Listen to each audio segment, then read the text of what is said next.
So கர்மாதி followers வந்து யாருமே வந்து மென்சஸ் ப்ராப்ளம் அதிகமாக போகுது கம்மியாக போகுது இந்த மென்சஸ் பிரச்சனை யாருமே இருக்கக்கூடாது.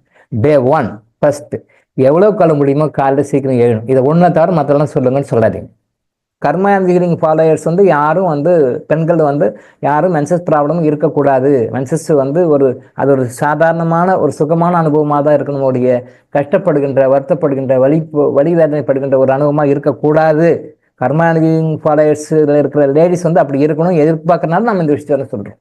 அதே மாதிரி நைட்டில் சீக்கிரம் படுத்து பாருங்கள். நீங்கள் ஒரு எக்ஸாம்பிள் ட்ரை பண்ணி பாருங்கள். இந்த மென்சஸ் ப்ராப்ளம் இருக்கிறவங்க, சைக்கிள் ப்ராப்ளம் இருக்கிறவங்க, ஓவர் ப்ளீடிங் அந்த பிரச்சனை, மென்சஸ் சம்மந்தப்பட்ட எனி ப்ராப்ளம், நீங்கள் நைட்டில் வந்து ஒரு 7 மணிக்கெலாம் சாப்பிட்டு 9 மணிக்கெலாம் படுத்து பாருங்கள். ஒரு மணி நேரம் படுத்து பாருங்கள். உங்கள் உடம்புல இருக்கிற அந்த மென்சஸ் ப்ராப்ளம் சரியாகுதா இல்லையா பாருங்கள். பார்த்துட்டு செக் பண்ணிட்டு எனக்கு சொல்லும். அந்த பழக்கத்தை உங்கள் வீட்டில் இருக்கிற அந்த பெண் குழந்தைகளுக்கு செஞ்சு பாருங்கள். அவங்க தூங்க வச்சு பாருங்கள். மென்சஸ் ப்ராப்ளம் குறைந்தபட்சம் 50% ஆகுது. விதவுட் எனி மெடிசன் சரியாகுதா இல்லையா பாருங்கள். நான் நிறைய பேருக்கு ட்ரையல் பண்ணி அதை ரெக்கார்ட் ரெஜிஸ்டர் பண்ணியிருக்கேன். ஸ்பெசிஃபிக்காக மென்சஸ் ப்ராப்ளம் இருக்கிறவங்களுக்கு நைட்டில் சீக்கிரம் 7 மணிக்கெலாம் சாப்பிட வச்சுட்டு 9 மணிக்கெலாம் படுக்க வச்சிருக்கேன். தூங்க வச்சிருக்கேன். அவ்வளோதான், தூங்க வைக்கணும். அதை நான் ரெக்கார்ட் பண்ணியிருக்கேன். கிட்டத்தட்ட 48 பேருக்கு 50 பேருக்கு ரெக்கார்ட் பண்ணியிருக்கேன். மருந்தே இல்லாமல் சரியா போச்சுங்க. ஆனால் அன்பார்ச்சுனேட் என்ன பண்ணுறாங்க, இன்னைக்கு குழந்தைங்களை நான் வளர்த்துறேன்னு சொல்லிட்டு பகலெல்லாம் தூங்க விடுறாங்க. சாட்டர்டே சண்டேனா நிச்சயமாக தூங்குதுங்க.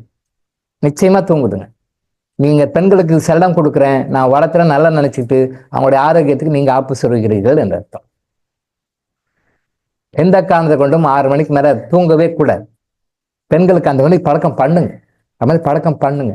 நீங்களே பின்னாடி சர்ஜரி பண்ணுறதுக்கு, நீங்களே பின்னாடி இந்த மாதிரி குழந்தைகள் கட்டுப்படுவதற்கு அடிக்காரணமாக முதல் காரணமாக நீங்கள் இருக்கிறீர்கள்னு அர்த்தம். குழந்தைய செல்லமாக வளர்த்துறோம்னு நினச்சிட்டு நிறைய பேர் இப்படி தப்பு பண்ணிருக்காங்க. நிறைய ஃபேமிலி நிறைய நடக்கும். அப்போ காலைல எழும். முடிஞ்ச வரைக்கும் இந்த காலத்தில் சிக்கன் கொடுக்காதீங்க. நிறைய டைம் சொல்லியிருக்கேன், நிறைய வகுப்புகள் சொல்லியிருக்கேன், வீடியோஸ் சொல்லியிருக்கேன், நிறைய சொல்லியிருக்கேன். சிக்கனை முடிஞ்ச வரைக்கும் கொடுக்காது. நீங்கள் சிக்கன் கொடுத்தீங்கன்னா குழந்தைக்கு மென்சஸ் ப்ராப்ளத்தையும் பின்னாடி நிறைய நோய்களையும் குழந்தை பேர் பெறுவதற்குண்டான தகுதிகள் எல்லாம் போக்குற மாதிரியான வசதிகளை நீங்களே பண்ணி கொடுக்குறீங்கன்னு அர்த்தம். குழந்தை நல்லா சத்தாக இருக்கணும் சார், ஆரோக்கியமாக இருக்கணும் சார், அந்த சத்து வேணும் இந்த சத்து வேணும் நிறைய பேர் நினச்சிக்கிட்டு சிக்கன் கொடுக்குறீங்க. உங்கள் பெண் குழந்தைகளுக்கு, ஆண் குழந்தைகளுக்கும் தான் சரி, பெண் குழந்தை பற்றி பேசணும், பட் இது ஆண் குழந்தைகளுக்கும் சரி, உங்களுடைய பிள்ளைகளுடைய ஆரோக்கியத்துக்கு நீங்களே ஆப்பு சொல்கிறீர்கள் அர்த்தம். நோட் பண்ணிக்கோங்க இந்த பாயிண்ட். உண்மையான விஷயம். என்னடா இது இப்படி சொல்றாரு, இவர் என்ன ஆகும்னா இந்த மாதிரி வம்பே பண்ணிருக்கிறாருன்னு நினைக்காதீங்க. வம்பு நான் பண்ணல, இருக்கிற விஷயத்த சொல்றேன். சிக்கன் சாப்பிட்டீங்கன்னா, இன்னைக்கு இருக்கிற சிக்கன் சாப்பிட்டீங்கன்னா உங்களுடைய பிள்ளைகளுக்கு நீங்களே ஆரோக்கியத்தை கெடுக்கிறீர்கள்னு அர்த்தம். அப்புறம் நாளைக்கு அது கப்பல் ஆகும்போது நீங்களும் தான் சப்பல் ஆக போறீங்க. ஆனால் அதுக்கு நாம தான் காரணம். நீங்க உணர மாட்டேன்றீங்க. முட்டை வாங்கி கொடுக்குறீங்க, வயிற்றுக்கான முட்டை வாங்கி கொடுக்குறீங்க. உங்கள் குழந்தைகள் சஃபர் ஆவதற்கு நீங்களே முட்டைகளை வாங்கி கொடுத்து உடல்களை கெடுக்கிறீர்கள்னு அர்த்தம். இந்த குழந்தைங்களுக்கு முட்டை இப்ப கொடுங்க. அதுங்க நாளைக்கு குழந்தை பார்த்துக்கிறதுக்கு லட்சக்கணக்கில் செலவு பண்ணணும். அதுக்கு first trial fail, second trial fail, 3வது ட்ரையல் சக்ஸஸ் ஆகுதோ இது பயந்து வாழணும். அப்புறம் சக்ஸஸ். ஒரு குழந்தை பெற்றுக்கிறதுக்கு நீங்கள் லட்சக்கணக்கில் கோடிக்கணக்கில் செலவு பண்ணணும். அதுக்கு ஆரம்பமாக நீங்களே பிள்ளையார் சொல்லி போடுறீங்க, முட்டையை வாங்கி கொடுக்குறீங்க. சத்தா சாப்பிடும் மகளே, நான் பார்த்து தாய் உன்னை அப்படி வளர்த்துறேன், அப்பா உன்னை அப்படி வளர்த்துறேன், நீங்களே உங்கள் குழந்தைகளுக்கு ஆப்பு சொல்கிறீர்கள் என்ற அர்த்தம். இது சத்து சாப்பிடுங்கன்னு மற்றவங்க சொல்றாங்க, அது தப்பு. சிக்கனை சாப்பிட்டீங்கன்னா யார் சாப்பிட்டாலும், நானே சாப்பிட்டாலும் கூட என் உடம்புல இருக்கிற நோய்களை அதிகப்படுத்தும்.